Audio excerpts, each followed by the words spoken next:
আসুন বিএনপিতে যোগ দিই। বিএনপিতে যোগ দিতে যা যা গুণ থাকতে হবে: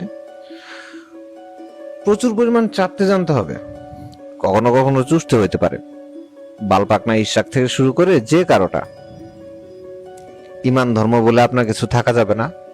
৭২ সংবিধান আপনার জন্য আল কোরআন থেকেও বেশি প্রাধান্য দিতে হবে।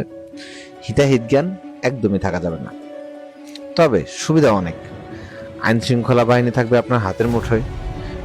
বিএনপি নেতা ব্যতীত যে কারো সম্পত্তি ভোগ দখল করতে পারবেন, যে কাউকে তুলে মারতে বা কাটতে পারবেন। কেউ আপনার বিশেষ জায়গার একটা চুলও ছিঁড়তে পারবে না। যে কারো মা বোনকে তুলে ব্যবহার করতে পারবেন, কেউ কিচ্ছু বলবে না। এক কথায় আপনি এই দেশের গাউস কুতুব সব। দায়িত্ব: ভিন্নমত দমন এবং সাধারণ আমজনতা যে কেউ আপনার বিপরীতে গেলে তাকে সম্পূর্ণ শক্তি নিয়ে ঝাঁপিয়ে পড়তে হবে।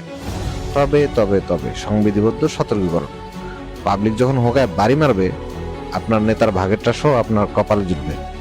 ততটুকু অত্যাচার করবেন যতটা সহ্য করার ক্ষমতা আছে।